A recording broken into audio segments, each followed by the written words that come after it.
Is recovery from chronic fatigue syndrome possible? So Wayne Dyer once said that if you change the way you look at things, the things you look at change. It may seem tough to keep a positive outlook when suffering with CFS, but I believe that it is possible to recover your health. Now, some of you may feel a twinge of cynicism here. You might be thinking, it's too good to be true, I've tried absolutely everything and I still haven't recovered, and maybe Lauren is just one of the lucky ones. Well, I'm definitely with you on this, and I have shared your skepticism along the way, and in fact, these are the same thoughts that I had throughout my years of ill health and my incessant repetition of the question, is recovery from CFS even possible? And there's another layer of uncertainty on top of this, which many of my clients express. Namely, will I ever be fully recovered, or will I only ever be managing my illness? Now, these are valid questions, and it's natural to want to understand what your future looks like and whether you will always be living under the cloud of chronic illness or if you will be free from its clutches. One of the most important things to say here is that belief is a fundamental force in influencing your recovery from CFS.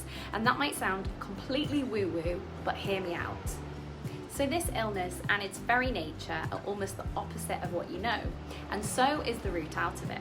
And this is where belief, or indeed suspending your disbelief, is a pivotal first step in the recovery journey as you move forwards.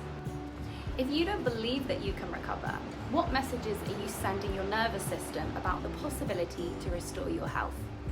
It's also important to remember that your opinions on recovery may have been shaped by healthcare professionals and what they said to you when you were diagnosed.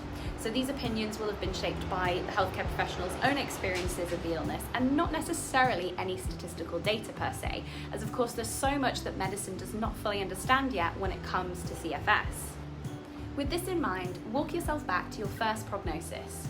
Who was the healthcare professional? What did they say to you? Were they optimistic or pessimistic? And consider the words used around your diagnosis. The chances are that this opinion may have influenced your outlook during your illness and that your beliefs on recovery will be shaped by it.